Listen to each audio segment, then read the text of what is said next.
This is the Power Producers Podcast, where we are refining and redefining the sales game.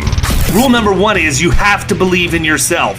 You're the only one who doesn't think you belong in this appointment. The prospect has already validated your existence by scheduling time with you. Get it through your head you belong here, go in there, crush it, and close the deal. A place where sales professionals can come to learn from other sales professionals and thought leaders that have mastered their craft. The difference between a good salesperson and a best-in-class salesperson is only 2 minutes. By spending an extra 2 minutes on what you might think is a mundane task in the sales game, you separate yourselves from the pack, you grow your book of business, you close more deals, and you retain your accounts. As well as their peers who are still striving for perfection to achieve their why. I have a wife and 4 kids. Failure is not an option. Real sales professionals, real stories, real results. Are you ready to feel the power? Hey everybody, welcome to the Power Producers Podcast, where we are refining and redefining the sales game, and we are bringing you a supercharged episode today with Mr. Charles Specht. Charles, what's going on, man? Man, it's great to be with you guys. I am happy to be here. David, thank you for the invitation. Kyle, good to see you as well, man. I'm looking forward to just being with you and seeing how everything works out today. Awesome. I have a feeling that the letters BOR are going to be discussed extensively today because it's one of my favorite things to talk about, and I know it's one of yours too, Charles. But before we get into all of that, why don't you set the table a little bit for everybody who may not know who you are? I don't know what cave they would have been living in, but if they don't know who you are, give them a little bit of your background story and then a little bit about what you're doing right now, and then we'll dive deep from there. Okay. Well, just quick personally, I've been married to my wife for a little over 20 years, just celebrated our 22nd anniversary a couple of weeks back. There you go. Have 5 kids. My oldest is in college. We have 2 adopted from China with special needs. My youngest son is blind, and he's going through his second prosthetic eye right now. So just a lot of fun things taking place in the family. I have been in business and in entrepreneurship, for a long time. Been in the insurance business since the year 2000, so just coming up on 22 years here in the business. Got into it because I had a friend who said, hey, you should give this thing a try. So I blame him for getting me into the business, but he was a producer for about 3 or 4 years, worked with a large agency at the time in Central California, and I enjoyed what I heard. Interviewed, was hired, and they basically said, there's a telephone book, kid, go sell some insurance. And so I was just trying to shadow my friend and sort of learn things here and there. It was a good agency, but they didn't really do a very good job, I think, of managing. The management was living about 2 hours away, and that doesn't work very well when you're trying to manage an agency off location. But they eventually closed out that profit center. I had to kind of look for different options. Ended up at a very large Alphabet House agency, and a good agency. Loved my term there. Was an area vice president with Gallagher for about 8 years. Continued to sell insurance. Did mostly construction, a fair amount of janitorial, building maintenance facilities. And, was just grateful for the opportunity to sell insurance. Built my book up to right around 1.1 million. I decided that I wanted to make a switch in regards to, what I was going to be doing in life. So I rolled my book on a buyout, opened up a consulting company. Initially, when I opened up my consulting company back around 2010 under Constructive Risk, it's constructiverisk.com, still have it and still do it. I was being hired directly by insurance buyers to help them manage the renewal process. So I wasn't selling insurance. I wasn't appointed with any agencies. I was just giving them unbiased advice. And it was mostly larger construction companies, manufacturers, nursing homes, and so forth. And I did that for about 3 years. It was good. It was very profitable and so forth. But one of the things I began to realize is that a lot of the agents who were the agents for my clients, and also those agents who were calling in, didn't really know what their value was. They were just calling and saying, hey, can I offer a quote? And, my clients would always send me these people like, we don't want to deal with it. That's why we hire you. And so I would be talking to these people. I'm like, why would I want to talk with you? Why would I want to waste an hour of my life, meeting with you? You've shown me nothing so far. And so I just began to realize that working with these agents from that perspective on that side of the table, began to realize that a lot of them just don't know exactly what their value is, and the insured can't figure it out. And so I began making a little bit of a pivot. I actually had an agency decided they wanted to hire me on as a retainer. And so I began training in different insurance agencies. And lo and behold, I just began realizing that this is a lot more fun. I really enjoy it. I can see the value right away. And because I was working with the insurance buyers for those 3 years, I realized that what they want is they just want to figure out how to trust somebody. And the insurance agent's trying to figure out how to get trusted. And in between those two things is a letter called the BOR. And I began to realize that that's really what the insured would like to do. And that's really what the insurance agent would like to get. And so I just started focusing my entire consulting practice on the broker of record letter. And so 10 years later, here we are.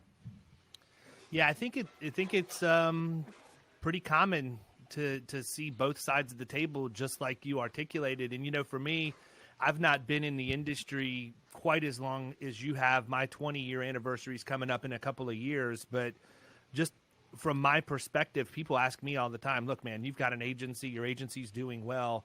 Why do you want to work with other people? The truth is that I like to be stimulated. I like to have different things thrown at me.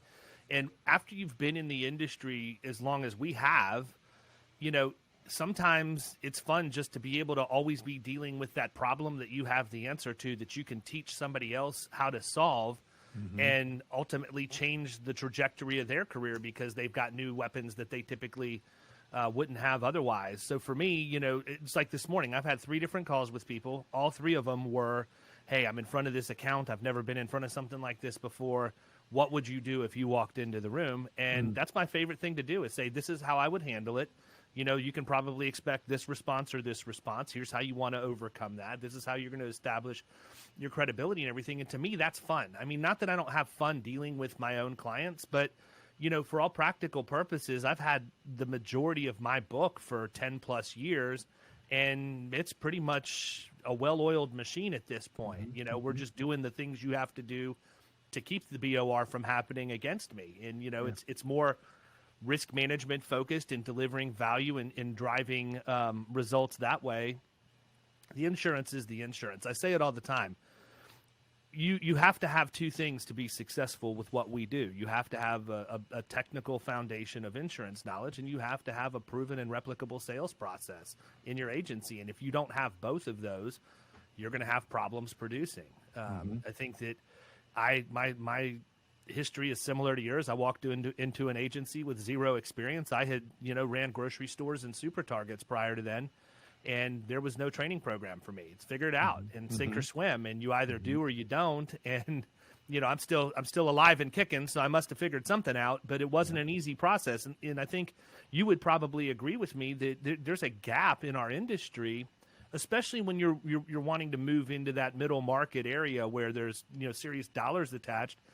Agencies want that business, but they don't have a method in place to train people and replicate that process over and over and over again. So guys like you and I can exist.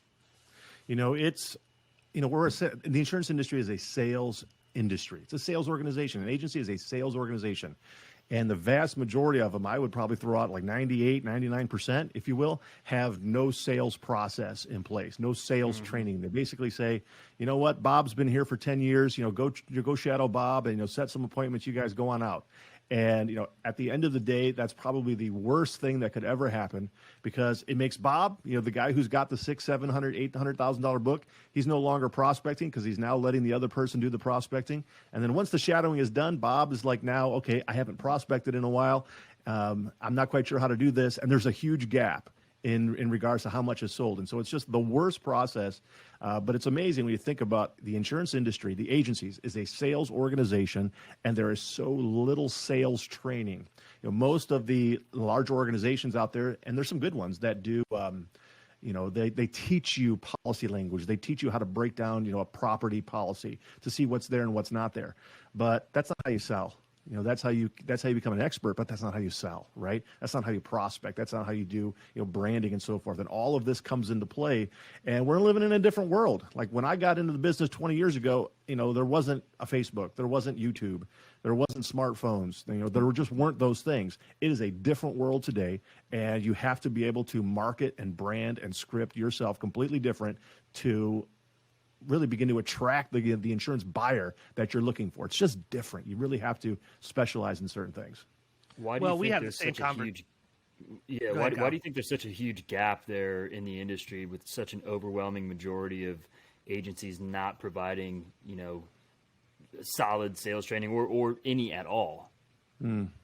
I think a lot of it stems from the fact that the insurance industry is a stale, male, pale industry, and that's how we always did it. And, we can turn the rudder, but this ship takes a long time to make a switch, right? And so it's just taking a long time to get to that point. And now we have newer, younger blood coming in who are now partners, right? They understand how to do technology, where the guy who's 50 years old, unfortunately, he still doesn't know how to use Facebook. He still doesn't know how to use Instagram. He doesn't know how to do a YouTube video. He doesn't know how to put together an email marketing campaign. So that age gap there is really, really huge. And so we've always done it this way, and they're very, very slow on getting to that point. Yeah, I agree. I think the other thing, too, there's a couple of keys to what you just said. The first one is you used the word partnership, and that's something that I think the old guard has a tough time reconciling in their mind. And I'm not saying across the board, but, I'm in enough of the agency groups on social media where I hear these conversations or read these conversations a lot. And I happen to be one of those people that believes if you're going to run a successful agency and have a good perpetuation plan, you need to have a path to equity for your team, period.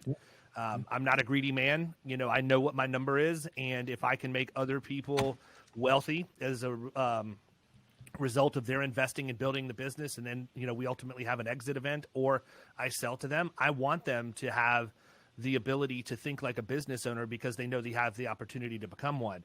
But you also said something that I literally say every single day, and that is agencies by and large need to stop viewing themselves as insurance agencies because we're not an agency until a policy has been sold and administration of that policy has to happen. Until that happens, we're a sales organization, period. Yep. And sales organizations don't run off of HawkSoft or Applied Epic or whatever else. They run off of a CRM, which is why we've doubled down and invested heavily in HubSpot in our agency, because we understand that in order for us to run a successful sales organization, we have to have a tool that a successful sales organization would have. And I think it's interesting to watch because there's a lot of InsurTech developments that are coming out now around mobile apps and CRMs and client experience and all of these things. And it's crazy to think that really we don't, as agencies, we don't have like a widely adopted app that people can go through and access their information on their phones or whatever else. Yet, if you look at technology in general, every single thing that I need in my life is right here. It's literally on my phone.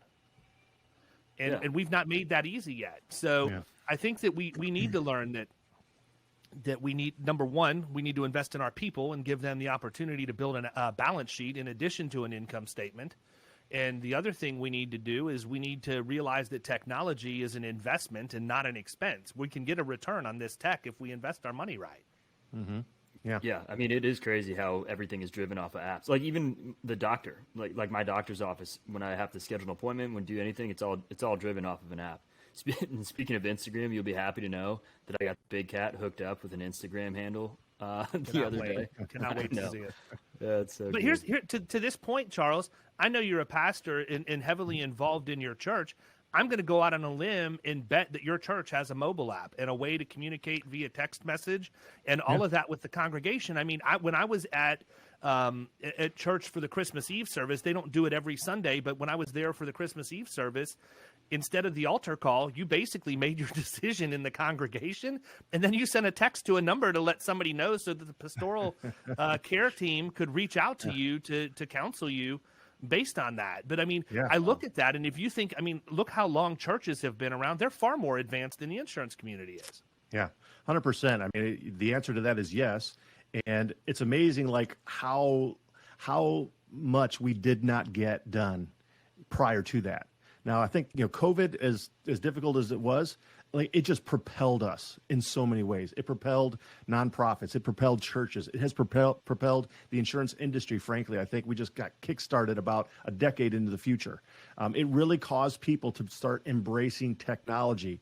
And I think, frankly, those agents, taking it back into insurance, when you look at those agents who were sheltered in place and who were really just kind of being back introverted and not using technology, thinking this is going to go away, look, they didn't sell a lot of insurance in 2020, and now they're here looking at 2021 and thinking, I don't know exactly how I'm going to do this. But those agents who did it, like, they are so much further ahead than everybody else right now. So yeah, the technology, the app, I mean, I don't really think about it that much, but I very rarely ever use my desktop for too much. I'm always on my smartphone, and probably like 80 to 90% of all the things I ever do is on an app. It's on an app. Yeah, for sure. Yeah, it makes it so much easier to get basic tasks done. So let's shift gears for a second here and get into what probably everybody wants to hear us talk about, and that's the broker a record letter. And, I've shared my thoughts on it, and I know that you have on other mediums, but, one of the things that I hear about more often than not is agents that think that BORs are bad. Like, broker of record letters are the devil, because they just, and this is my opinion, they just don't understand what the real intended purpose of the broker of record letter is. And typically when it comes out that somebody's complaining about it is when it's been used against them. And, my comment typically is, people don't sign broker of record letters because you're doing your job. It's not a price play. It's not even, necessarily that you could be offering bad service. You might be, people say, but I issue all the certificates on time, and I got the ID cards out, and I did this and I did that. Well, guess what? That's the expectation. That's exactly the minimum. That's what the minimum. you're supposed That's right. to be doing. Yeah. And now let's talk about everything above and beyond that. But why do you think BORs have such a bad rap? Well, they have a bad rap, specifically what you just said, because somebody lost an account to them and they're bitter, right? The broker of record letter, the threat of it is the fulcrum for good customer service. Okay, it's the leverage. It's the one thing that the insurance buyer has to hold out in front of you, saying, in essence, if you don't get your act together, if your team doesn't get your act together, I will fire you, and do it before the renewal period. So without the broker of record letter, the insurance buyer has no power. They have to wait until renewal to make that switch. And so it is the insurance buyer's power. And again, those agents who don't like it, they might say, well, you're stealing my work. And no, I'm not stealing your work. I'm just going to go in and give them the right service that they need. The work, I'm going to have to create my own work. I'm going to have to put in my own loss control people. I'm going to have to put in my own claims management people. I'm going to have to do my own work. You didn't write the policy. Okay, the underwriter put together the policy, and probably you never even renegotiated on the insured's behalf. The underwriter just sent in the quote, and you said, here it is, and you bound coverage. You really didn't do much, okay, at the end of the day from that standpoint. And so what we get paid for is service throughout the course of the year. The renewal is just it's a small portion of what we actually do. And the signed broker of record letter is the insured's permission to let you actually serve. That's why I actually named my consulting company Permission, because nothing says you have my permission like a signed broker of record letter. I say that all the time. That is, at the end of the day, what we want to have happen. And I look at it from this perspective, that at some point in the process of quoting, of marketing, and so forth, to get a new client, at some point, the insurance buyer is going to have to make a willful decision to fire the other agent in order to do business with me. They have to make that decision. They literally have to. They're going through the quoting process. They're going to have a tough conversation with Bob, who they've had the last 4 years, and say, Bob, I'm making a business decision. I'm going to go somewhere else. They have to do that. My thought is, why not just do it now? Why wait for the renewal when the incumbent already has all the power, already has access to all the markets, right? If they're dropping the ball in the middle of the term, this is a great opportunity for me to come and shine. And I do believe that that's all the insured is trying to do, is just find the right and service provider that works for them. They want to be able to trust the agent and the agency team. And, with regards to the broker of record letter, I don't have any actual hard statistics on this, but I just kind of use 50-50 because it just makes sense to me. But I would say about 50% of the broker of record letters that are signed out there is because the producer messed up. The other 50% is because the agency personnel messed up. It's the account manager. It was the work comp claims person. It was the receptionist, whatever it is. Somebody dropped the ball. And that means the whole team is responsible at the end of the day to make sure that that insured is serviced correctly, and it is the insured's power to make a switch on a whim, if they wanted to make a switch, to have the right insurance provider providing the right services that they need for their business and their organization. It's not necessarily personal. It's a business decision. I do think it's worth it to point out that, the broker of record letter that we're talking about is much different from when a payroll company comes in and just slides it in the paperwork. That is shady. We're talking about lack of service, completely different. And I would say that there's a sense in which I'm kind of always pushing against that, Kyle, right? I think that is so true, and that's what I have to kind of train against. Because here's the issue. The broker of record letter exists, but the insurance carrier never tells their policyholder, by the way, if David does a bad job, here's a piece of paper you can sign, and we'll make Kyle your new agent. So the insured never hears it from the carrier, and obviously the incumbent agent's never going to say, by the way, if I do a bad job, here's a letter to sign, and you can get somebody else. So the only way an insurance buyer would ever hear about it is if an agent or someone came in to actually begin to educate them on the process. And unfortunately, some people out there, I consider them to be unethical. I wish they would be disbarred, if you will, or barred from the insurance business, have their license revoked. They're unethical if they do something like that. It is a very valid piece of paper, and all it does is it allows the insured to get the best customer service possible. Yeah, I mean, what I say about it is it's a letter. It's words on a piece of paper. That letter it's similar to what Dave Ramsey talks about with money.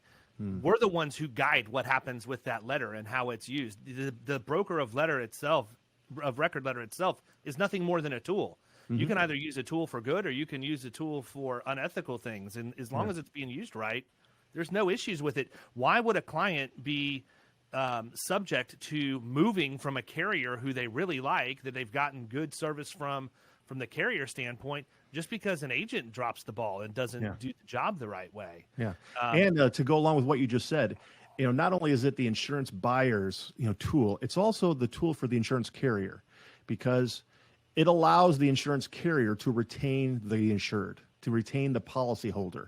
They can switch the agent, and every carrier is different. And P&C is it's kind of a jungle out there. But if it's a good policyholder, if it's profitable business for the carrier, they don't necessarily want to lose the business. They don't mind if the insurance buyer wants to pick a different agent who they're appointed with. That's completely fine. But if they don't accept the broker of record letter, right, or if they don't have an appointment with the new agent, the only way, they're just going to lose that business. They're just going to lose that business. And so they have to accept the broker of record letter if they want to keep that business at renewal. Agreed. And there's some carriers out there that have a very hard stance on not accepting them. Cincinnati's one of them. They won't take a broker of record letter to move from one Cincinnati agent to the next. And I can understand too, because again, agents are opportunists. And how many times do you think people have, if I'm the marketing rep for a carrier, I get the phone call, hey, I've got an account. I'd like to get an appointment with you so I can BOR this piece of business. They think that carriers are going to be in the whole argument is, well, you get to keep it if you appoint me. Well, that's really not a very good argument to get appointed by a carrier. How about giving them some business first, and then you can worry about getting some of that stuff done. But, in our experience, in our agency, we will not quote, period. We either represent you or we don't. And we represent you on all lines or we don't. There are times where obviously the dates get off for the renewal of the different lines. So you may bring one on and then the next one, but we get the broker of record letters on everything up front or we don't move forward just because we're not going to get in the quoting game. We devalue ourselves when we do that, right? We turn into selling on price, and everybody says it all the time. You sell on price, you lose on price. Well, I can tell you that most of the broker of record letters that I've gotten over the course of my career, and it's funny, we talked about this on a podcast we did yesterday, and I just did a blog post about it this morning, but I keep every single broker of record letter I've ever gotten in a 3-ring binder. And I like to go back and look through those, and I think about who the person was that hired me, why they hired me, what the tactics were that I used to be able to go in and get that piece of business. Because sometimes it gets stale, man, and you forget. You get off of the path a little bit, and you forget the things that had been clicking for you. And I like to keep that stuff to remind myself of things that I had done well over time, and that I had won those deals, because I learned just as much from that as I do from making mistakes and losing out on an opportunity. But for me, I like to look at those things and remember, at every single one of those cases, I improved the position of those companies. And we're very, very heavily risk management focused. I mean, we're looking at total cost of risk. For me, the primary time for me to engage is when I get that alert that an experience mod has changed from NCCI, and I'm going to pull that mod and go in and talk to that person about their preliminary mod for the upcoming year before the incumbent even knows that it's out. And so it's a very natural process at that point, because I'm delivering a message that should have been delivered by the person who represented them.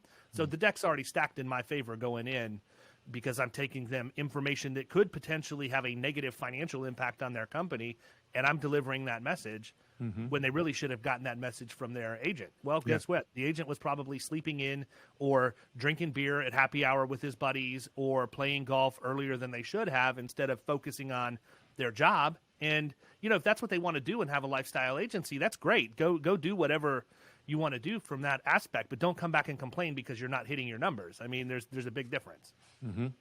Yeah, I tell my clients, when they get a BOR, that's your wallpaper. And I want you to frame it, and you're going to stick each of those right by your door when you walk out of your office, so that every time you walk out, you remember, you know what, that's 7 clients I got so far. I mean, that's your wallpaper. And it's the best looking wallpaper that you can have, by the way.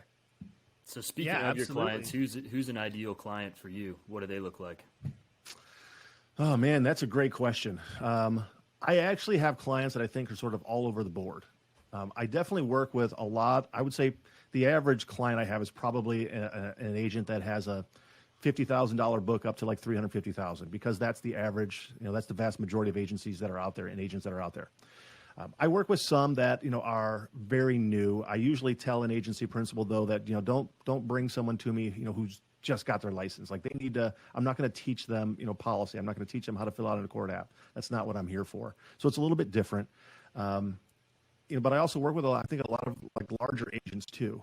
And it's a completely different sell. It's a completely different sale. It's a completely different marketplace. Like, everything's different. Just like every single person is different. I look at it like, I have my curriculum that I work with. I have my curriculum that teaches everything kind of from start to finish. But I always work with an agent based upon their strengths and not their weaknesses. Okay? Nobody sells based upon weaknesses. We either terminate the weakness or we delegate it. The focus is on your strength, because that's where you're going to win. You built a book of business up to this point because of your strengths anyway. And so if somebody's not good at making phone calls, I'm not going to try and say cold calling is your new thing, because that's just not going to work in the long run. So everybody's different. Every agency is different. The services they have that are different. Their geographic location is different. If you're in Miami or in the middle of Idaho somewhere where there's not many businesses, it's a completely different marketplace. And then the services you have and what your strengths are and your unique personality. Like, every single person is different. And so when I'm working with someone, it doesn't matter if they got $100,000 book of business or they've got $1 million. We have to kind of like break it down. And let me just tell you, the size of the book, it really doesn't matter all that much, because I have plenty of clients who have a $1.5 million book and they're trying to reinvent themselves and they're scared. They don't know how this is going to work. They see like a big change in the marketplace, something's going on in the industry, and they're trying to figure it out and just remember how to actually do this. And I see that same mindset from those agents who have a $100,000 book of business, and they're trying to figure out how to make this a career for themselves in the future. I think one of the things COVID has done for us is actually made it easier for people to get that foundational insurance knowledge too. The National Alliance has a subscription now. It's like $600 or $700 for the year, and you can take as many of their classes as you want for that $600 or $700. Well, that's how much I paid for one unit of my CIC or CRM designation. Yeah. So I always, as somebody asks me, what advice would you give me? I knew I want to get into this. I always have the same spiel. You have to have fundamental understanding of insurance and a proven and replicable sales process, but get the fundamentals of insurance out of the way first. And now that, you have the ability to do all of that stuff online and not have to travel for it, I think that the agents that are aggressive, that really want to go out and, make themselves better, have the ability to do that a heck of a lot easier than they used to. I mean, I got my CIC designation by literally driving around the state of Florida and the Southeast to get to the next place where there was a module so that I could get it done as quick as I could. Because I came out of retail, I was drinking from a fire hose, man. I wanted to get as much knowledge as I could possibly get so that I at least had the ability to answer some question. But I think that people who don't have that knowledge lack confidence that they put that on themselves. And here's what I mean by that. Almost 20 years in the business, I've never walked in to do a cold call marketing drop and introduce myself to a decision maker that if I'm lucky enough to have them come out, that they come out and ask me a technical insurance question in the lobby. Never. Yeah. It's not happened one time. Nobody's going to say, hey, you know about the CG 2010 and what year edition this is? It's just not going to happen. And so I think that we sometimes, because seriously wrong. I'm out. I'm going to turn and hightail it, right. But for all practical purposes, we look at things like that and we hold on to those as our excuse for why we're not going to knock on that door, why we're not going to make that phone call. I was just on the phone earlier today with somebody who was asking me, what do you think about the phones? Well, you know what? We have some really good scripts that work based on certain circumstances. And, I am testing a product right now in our agency. We're building an appointment setting machine for all practical purposes using a virtual assistant. And this person has never called before. They've never sold insurance before. And so I had to make the script as if it's somebody who's never sold insurance and never, had to call. So it's very, very easy for them to use it. It's crazy. So many times we try and get overly creative in our approach when we don't realize we're the ones who establish the ground rules for people to buy insurance. Our the buyers know that 60 to 90 days before renewal is when all of the agents are going to call them. Now, my personal preference is to engage somebody a month after they renewed. And there's a whole lot of reasons why I want to do that. But that the overwhelming majority of people, if you were to ask them how much time do you invest in the insurance and risk management portion of your business, they're going to give you a number of hours. And then you ask them, what's the percentage of that time that's spent in the 60 to 90 days before renewal? It's usually 95% of their time. Oh, so you're telling me that for 9 months out of the year, you're only giving your insurance and risk management program 10% of your attention? Something's not right here. I mean, do you have somebody who's managing that for you? How are they managing it for you? To give me an example of whatever else. But keeping it simple is sometimes what works. And there's a difference between selling insurance and selling the first appointment.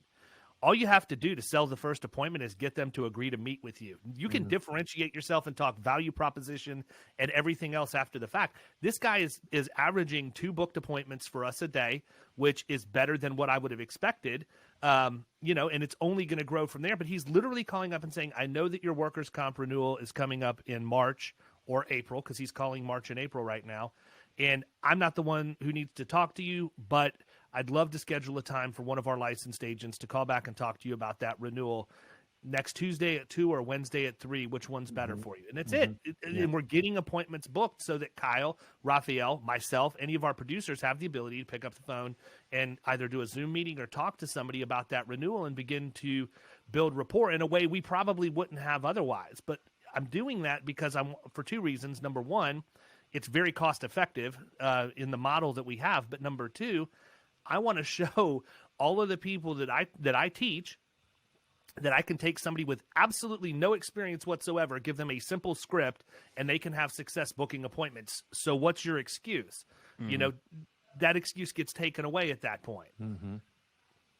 Yeah. No, I would say that the scripting, the messaging, the branding, the marketing, all of that comes into play up to trying to get that appointment, if you will. And I think that there's 2 sides of that coin.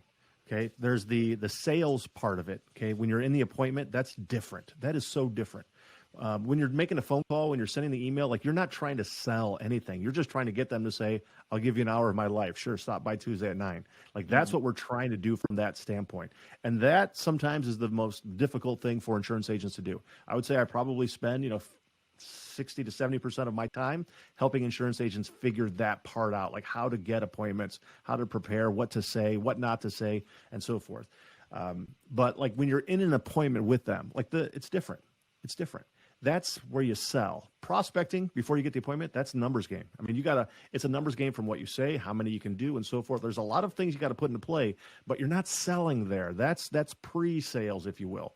Now, when you're in the appointment, you're trying to get the other person fired. Like, I'm shooting for a BOR on that first appointment. Absolutely, right? I'm trying to uncover pains. I'm trying to uncover problems. If I'm appointed with that agent, at the end of the conversation, I'm going to be having that question like, would you want to make this happen today? Like, that's kind of where I'm sort of pushing that. That's a sale. But a lot of things has to take place before that actually happens. And I would say that that's where the vast majority of insurance agents fail. They don't understand what differentiates them. They don't understand, what separates them from the competition. And I spent a lot of time on that. It's really the why you. Why should I hire you? Why should I meet with you? It's that where I really spend a lot of time, trying to help the insurance agent figure that out because, you talked about the technical issues with regards to, insurance buyer never asking you a technical question. I always say the typical insurance buyer has an insurance mentality of about a 4-year-old. They know that it might exist, but they don't know anything about it. They don't know the difference between one asbestos exclusion from one carrier versus another. They've never talked to an underwriter. They have no idea what you do behind the scenes, and they don't care about you. They don't know about you. Frankly, there's no such thing as a well-known insurance agency. Marsh and McLennan out there, you ask the average insurance buyer, you ever heard of them? They say no. You ever heard of Aon? No. You ever heard of Gallagher? No. There's no such thing as an insurance agency that everybody knows. Very even few carriers, except for, the captive or direct writer like State Farm, Geico. But for the independent agent, there's really no well-known insurance agency or carrier that's out there. And so when you're calling on a business owner or sending an email, you've got about 4 seconds for them to sort of figure it out. And, if you come with your marketing, with your script that says, we're a really nice agency and we've been in business for 27 years, we've got really good appointments and our service people are amazing. Like, all you've done at that moment is just put yourself in the exact same bucket as every single insurance agent that's out there. And I would tell you that if you can't tell me in 30 seconds what is different about you compared to all the other agents out there, look, your insurance buyer is not going to be able to figure it out. I mean, if you can't even figure it out, if you can't articulate it to me, there's no way they're going to be able to figure it out. So that's usually the very first question that I ever ask an agent who, calls me and is like, thinking about hiring me for sales. I will ask them this question.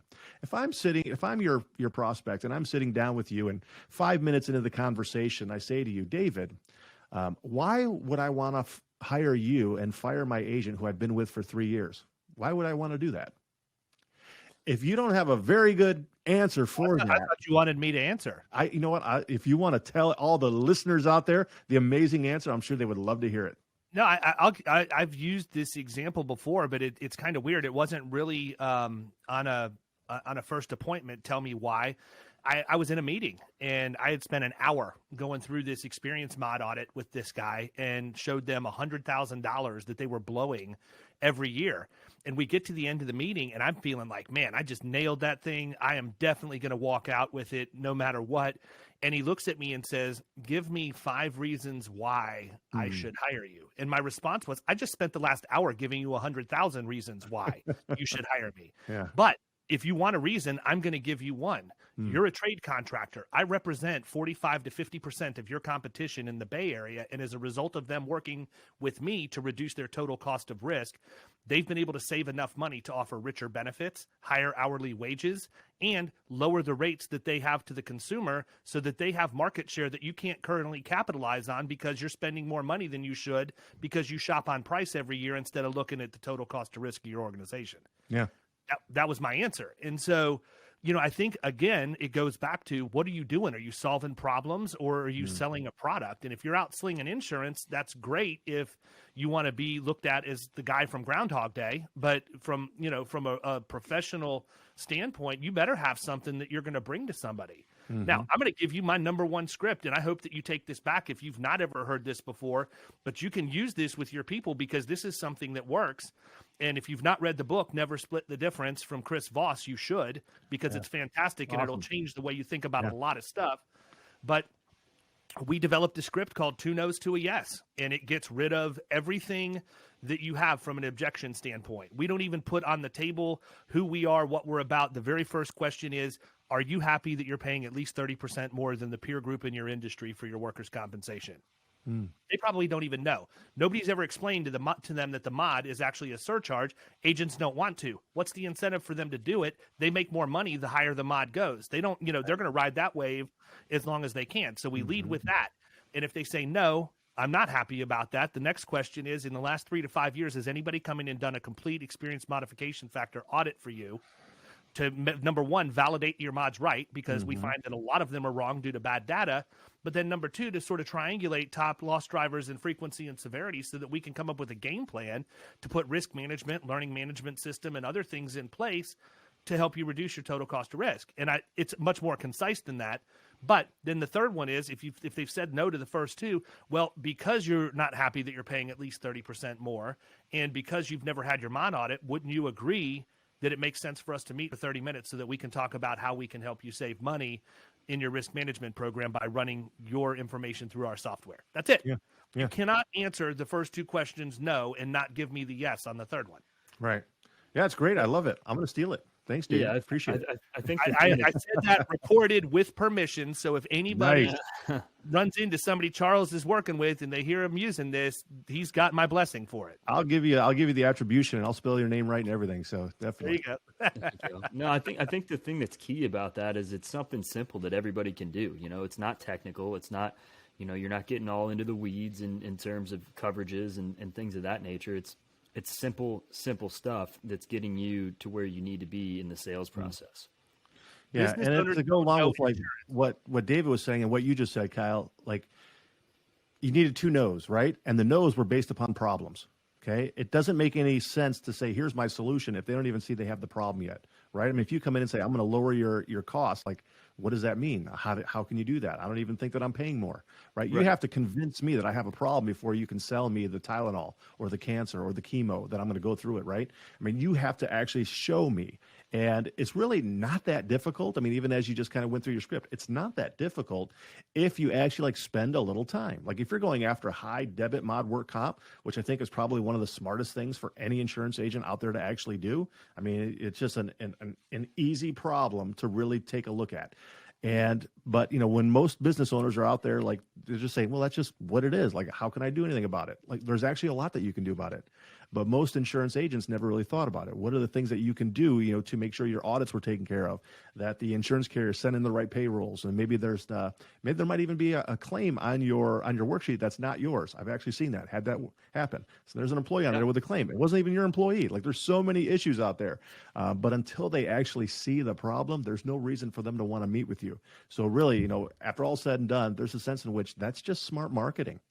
Right. I mean, I don't want to buy, chocolate until I realize that, man, I would really like to have some chocolate.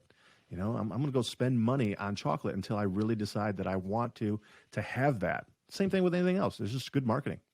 I think the thing too is, to your point, buyers don't understand insurance. They shouldn't have to. That's why we exist, right? Otherwise, everybody would be a direct writer and the agent wouldn't need to be there. Yeah. Don't go in and talk to clients or prospects about insurance. Talk to them about money. That's something they understand, right? If you can tie whatever your problem is to a financial issue, you're going to open their mind to things they never thought about before. And that's why another one of my number one hooks is talking about soft costs associated with comp claims. Everybody can talk about the mod. And by the way, one of the reasons why we like the mod, that's their numbers. Like, what are they going to argue with me? This isn't like me projecting something. This isn't me making up something fictitious. These are your numbers. You earned them, and you have to live with them. And if there's a mistake, we'll help you fix it. But by all practical purposes, this is you. But going in and talking about soft costs of claims, we can talk about the mod. But most people don't understand that the Bureau of Labor Statistics says that soft costs are anywhere between 2 and 20 times the direct costs of a claim. So if I go in and use 2x as the multiplier, which is the best in class multiplier, your Fortune 500 companies with full blown risk management staffs are probably 2x. It's really hard for a middle market company that's got a 1.7 mod to make the case to me that they're best in class at handling soft costs on claims. And, it could be several $100,000 that are leaving a company's financial statements that they never even knew was leaving because it's death by 1,000 cuts. It's that extra little bit of overtime here. It's the extra cost to recruit and train over here and all of the other things that go into it. But That's one of the number one pieces of advice that I would give any agent that's out there is if you can look at the what's going on in front of you and you can tie it to a dollar amount, it's always going to resonate way more with a buyer. Yeah. And a problem always is tied to a dollar amount.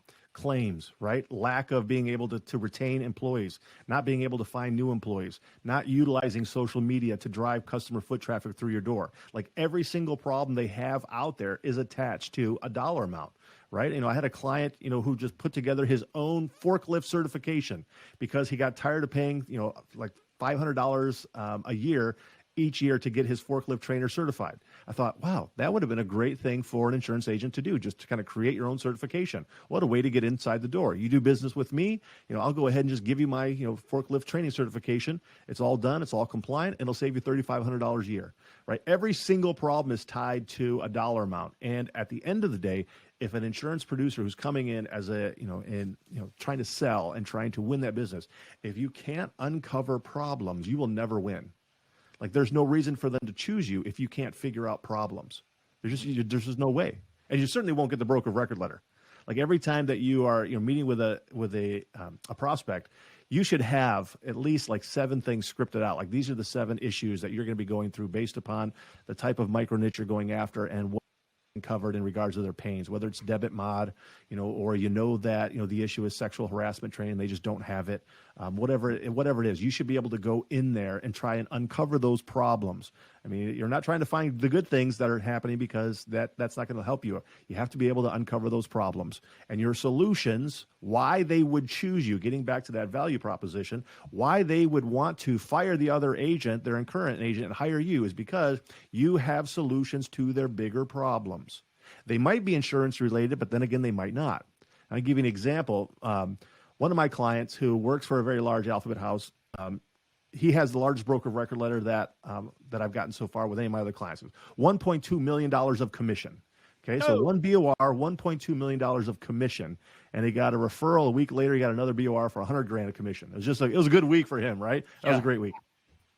Now he does transportation accounts. Okay, so he does trucking companies, typically does larger trucking companies. Well, one of the things that he did is he began just really surveying a lot of his clients and prospects to find out what the bigger problems they were that were not insurance related.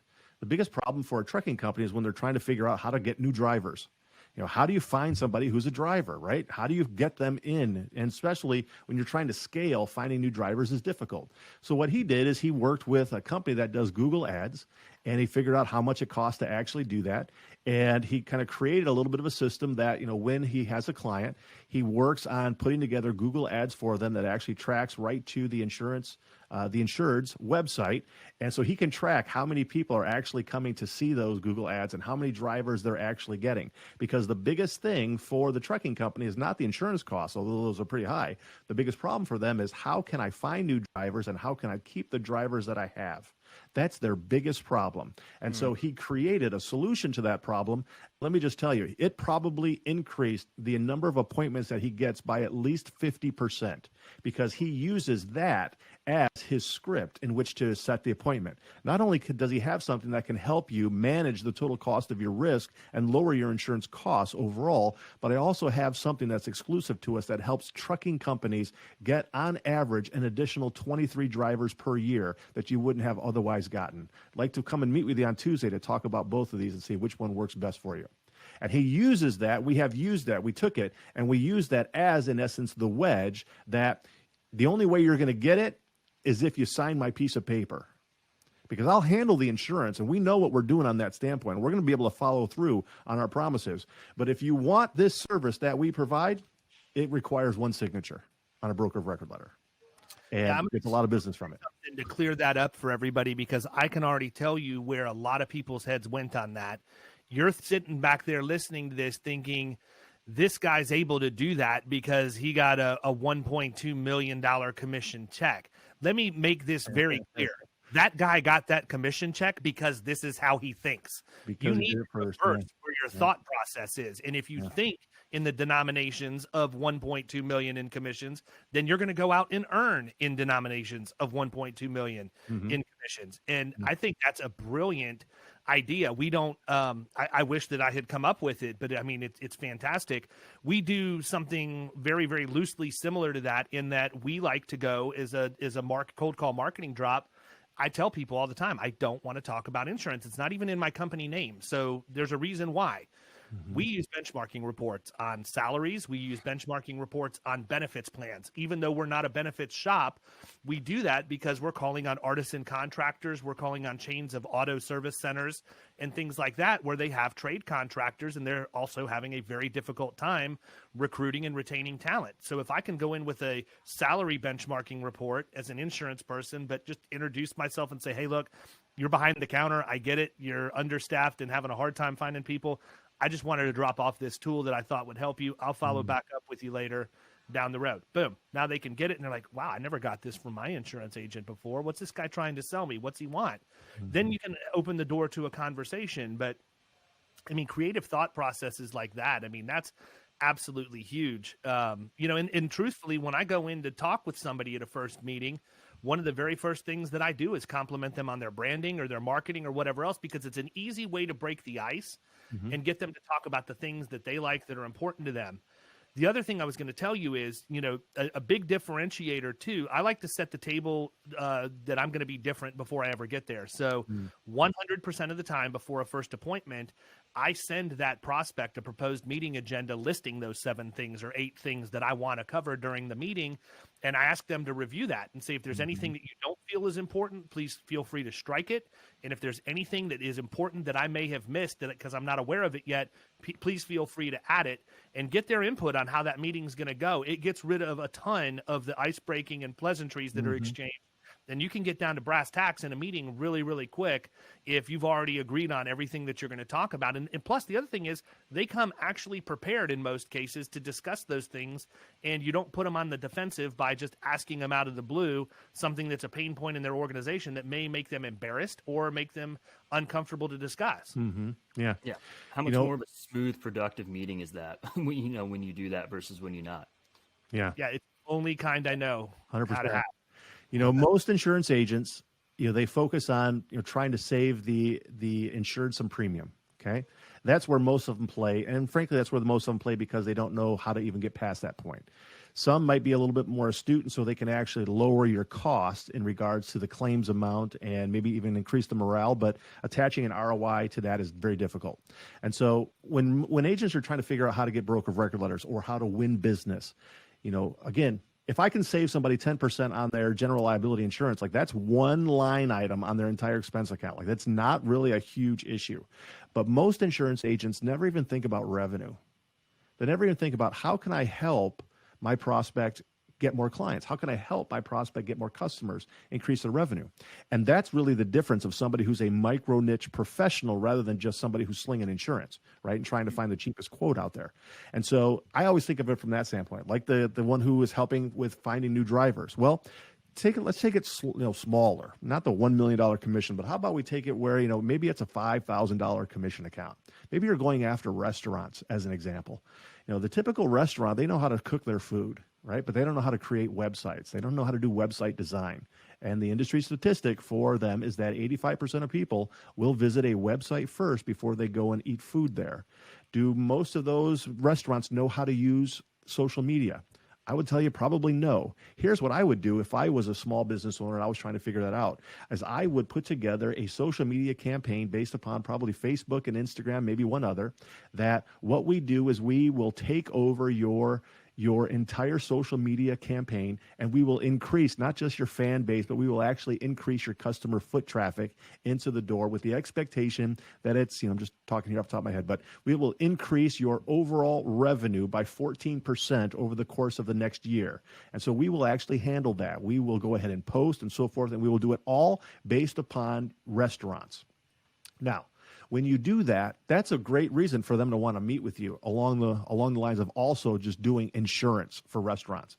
And when you have that golden handcuff where you're doing something, helping them find new drivers, taking care of their social media. Maybe you're even just providing sales training to the furniture store who's trying to figure out how to sell more couches, or, an auto dealership who's trying to sell more. Or maybe you're trying to help a law firm and the attorneys find new clients, or a CPA firm how to do all of that. I mean, there's so many things that you could do as creating a service that is specific to that industry that's going to help them increase revenue. You do that and you institute those types of services, you're never going to lose the insurance account. You simply just won't. And now the issue is that here's the blowback from most of the insurance agents out there. They'll say, well, I don't have anything like that. And my answer to it is, figure it out, because that's where the insurance industry is going. If you think that you're going to, 10 years from now, be in the insurance industry and all you're doing is slinging policies, you better realize that that's not what's going to happen any longer.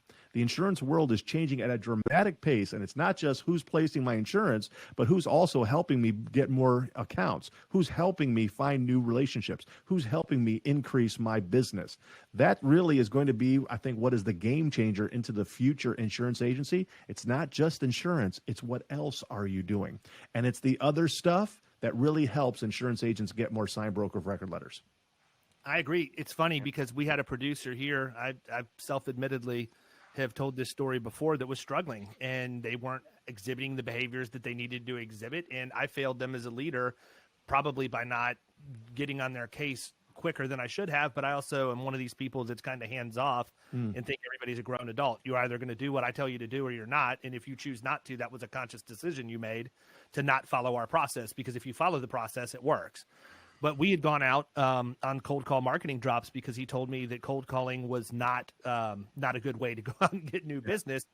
I happen to think it's the best way to go out and get new business, is just walking in cold. But anyhow, we went into a large service contractor here in town, and the CFO, crazily enough, met us at the door, and he's standing there talking, and I'm listening and listening and listening, and she's giving him every objection in the book, most of which were actually valid, because I did do the research before we went to call on them, and they had changed workers' comp carriers like the month before. Well, they had changed agencies because they weren't getting what they needed, and they moved to an agency that I happen to respect in town and knew that they probably were going to get some level of what they needed. And so after listening to him flounder for 10 minutes, I basically said, listen, I really appreciate your time. I haven't said much. I really wasn't coming here to talk to you about the insurance. I wanted to talk to the owner, who is a third-generation Hispanic business owner in Tampa. I'm going to ask him if he'd like to come onto our podcast and talk to us about what it's taken for him to build the business. And she goes, oh, well, he loves nothing more than talking about himself. Let me go get him. So she goes and gets the guy. Right. And he comes out. He's like, oh, you want to interview me? Tell me what you want to talk about. I said, well, the trades are having a hard time recruiting.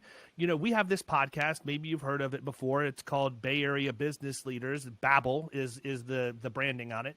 And I said, we'd like for you to come on and babble with us for 30 minutes about your story, your history. I said, we might be able to help get you brand awareness. We might be able to have people, maybe there's somebody fresh out of high school or soon to be that decides, hey, maybe it makes sense for me to go into a trade instead of going to college, which I really didn't want to do anyhow. And I said, there's no downside to you.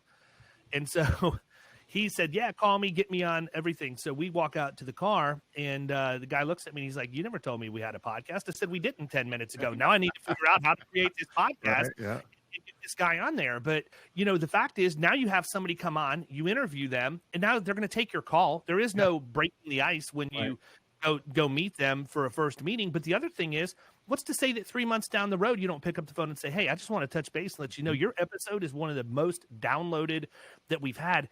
I'd love to feature just an ad spot for you. I'm not asking you for any money. Let me feature your brand as a spot in the podcast so that people can hear, what's going on with your company. Is there anything specific you wanted me to talk about? Well, now I've also shown them something else I'm willing to do to help them grow top line revenue. The conversations become natural. And truthfully, if you focus on those types of things, they're going to come to you. Yeah. Right. Didn't you say you do insurance? How come you've never asked me to look at mine? Yeah. I've often thought that doing a micro niche kind of podcast is probably one of the best ways in which to prospect in today's day and age. right? People who are in their pool, who are in their ocean, their specific, niche industry. Like many of them, whether good, bad, or ugly, they have an ego, if you will. They maybe are just trying to help others who are also in the business. It is a tremendous way to foster a relationship, start a conversation, get to know somebody, and not even yet talk about insurance. And then you already have built their trust. You've given them something. You're basically scheduling an appointment for, an hour, if you will, to talk. Maybe talk beforehand, talk afterwards. Is probably one of the easier ways that you could actually do prospecting. And I think it's going to be obviously something that's going to take place well into the future. Mm-hmm. Yeah, absolutely. And, my buddy Jason Cass actually has a thing called WeGotYourPodcast.com where you don't have to do anything but show up with a microphone, record, and they'll do all the production and push it out for you. So, if you're out there listening to this and it's something you're interested in, make sure you check out Cass's platform. It's exactly what we use to get our stuff out. And I know Ryan Hanley does and several other people that are pretty well-known podcasting names. Listen, I want to be respectful of your time. We all know time is money. We're coming up on an hour, but I do want you to give him, this is your shameless plug, man. Tell him how to find you. The best way to get in touch with you and let everybody know where you're at. Yeah. Well, if you haven't connected with me on LinkedIn, that's the first place to start, Charles Specht. But the name of my organization is Permission Network Insurance Agency. I actually am an agency owner, but my agency model is completely different. So permissiongroup.com is my headquarters, but I tell you what, if you really want to find out like what I'm teaching, how the broker record letter process takes place, I would say go to millionaireinsuranceproducer.com, millionaireinsuranceproducer.com. You can download my ebook, which sort of teaches a little bit of it sort of step by step. And if nothing else, it's really going to give you some tips on what you might want to do in order to get your next BOR. Cool. Awesome, man. Well, listen, I appreciate you coming on, and I can unequivocally say that we will definitely have you back because there's so many things that we didn't talk about today, but I really appreciate you taking an hour out of your day. Hopefully, this bears some fruit for you. I know there are a lot of hungry people out here who listen to what we have to say, so I'm sure they're going to reach out to touch base with you. But in the meantime, I'm going to let you go. God bless you and your family. I'm following you on Facebook and watching what's going on with your son. As the father of a special needs son myself, that hits close to home, and just want to let you know that we pray for you and your family every day. Thanks, David. I really appreciate that. That's very kind of you and your family. Tell them I said thank you. And, Kyle, it's a pleasure to meet you as well, my friend. Likewise. Thanks, Charles. All right. All right. Take care. All right, guys. You've been listening to the Power Producers Podcast. You can follow Killing Commercial Insurance on Facebook and YouTube. And if you want to take your game to the next level, check out our book, The Extra 2 Minutes, and our website, killingcommercial.com.